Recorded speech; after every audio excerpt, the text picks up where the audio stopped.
Hello everybody, I'm Train Guy McGee. I've put this video up as a request from a lot of my friends. They had asked me to put this up so other people that were thinking about doing something similar to this could kind of use this as a template and as a guideline as they build their own shelf layout. I actually got the idea from another gentleman on the web who did an HO train shelf. So mine looks very similar to his. I don't recall his name. I'll put a link in the comments later on. But the train itself, or the shelf itself, this is here in my office. It's about 15 by 15 all the way around.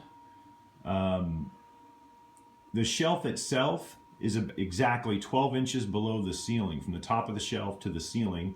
Made it exactly 12 inches. That way when I apply a background to it, notice most of the backgrounds come in 12-inch height, so it'd be easier for the selection to have more choices, and it'll probably be a lot easier to apply as well. Now the train itself, I used an O gauge for my shelf, and the reason is this is about a 9-foot ceiling, if I remember correctly. The shelf itself is about 8 foot up, so it's up there. You can see that little green train car. That's an HO scale, and everything else is O scale. So I wanted people to be able to at least see the train. So I decided to go with O scale. O scale does cost more, but I think at the end of the day, it's worth it because, you know, what you see is what you get. You get a nice big train up there, and I love the sound it makes. It rumbles as it goes around. It's got a lot of weight to it. It's really, really cool. So I highly recommend the O scale or O gauge if you have an option. Back to the track. The track itself, I use the Atlas O 21st Century Track System. I did a lot of research into this, and the Atlas track by far is the quietest. It's very durable and it looks really neat. It looks very realistic, but it's quiet. I ran some test loops with Lionel's Fast Track in the Atlas, and there was just no question that the Atlas was a superior track. It was much quieter. It looks nicer. The Lionel Fast Track is good track if you're going to do something on your floor, maybe like a carpet layout around a tree. But for this, I needed something that was semi-permanent, and it had to be durable, rugged, look really nice, and it also needed to be relatively quiet, and I think the Atlas wins out. So that's what I went with as far as the track itself. Now, the track goes all the way around, obviously, so it's about 60 foot worth of track.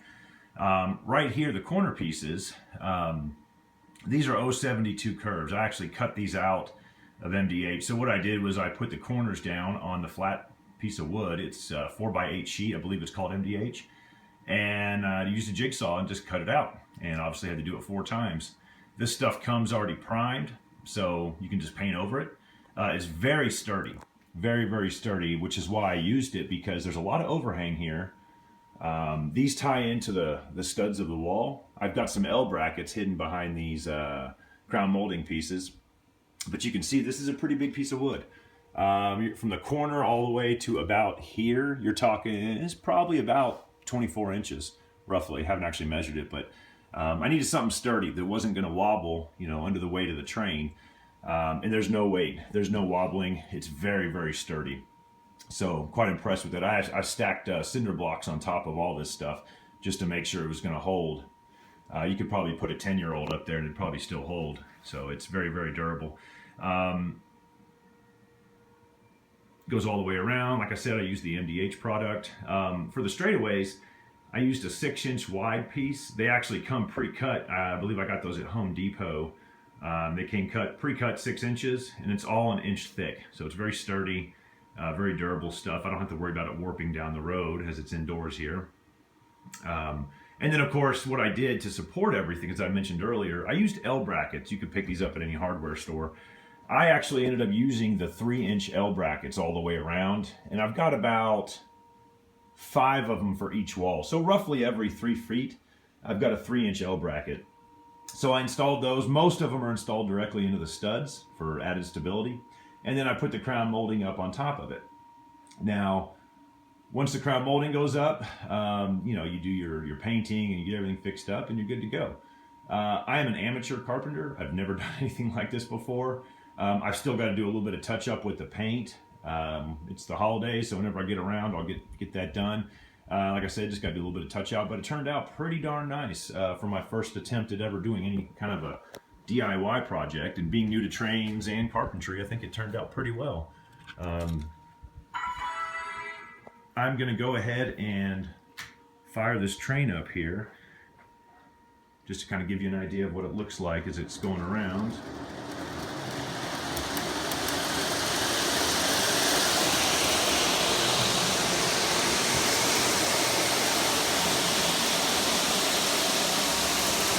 And I use the 072. I'm glad I did. Being new to this, I didn't realize that that's actually kind of the standard for running all these bigger engines. I originally put up 060, and several people in the hobby shop told me to go back and tear it down and make sure I put the 072 up. And a lot of extra work, but I'm glad I did, because I can run these big trains, you know, full speed now. There's my first set of rolling stock. It's a Menards 6-pack tanker set.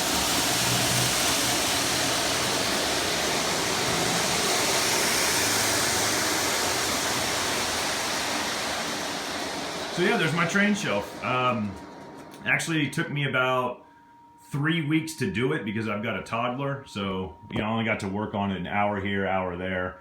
But it came out pretty nice. One more piece I was going to show you. What I did to hide wiring, and not 100% complete yet, but you can see on these corner pieces, I just cut the bottom piece off of the corner piece, and then I drilled a 3/4 inch hole in the MDH right above it. So the wire, that's the track wire you're seeing there, that feeds straight up there and ties right into the track. And I've got a bus wire that runs all the way around. And once I get the other piece put on, you won't even see the cable. So it'll be completely concealed. I'll put this up, put the cable in here, and paint this to match the wall. But yeah, so if you guys have any questions, if anybody's thinking about doing something similar, you know, leave some comments and some recommendations. I'm sure I'll end up doing another one of these, but thanks for watching.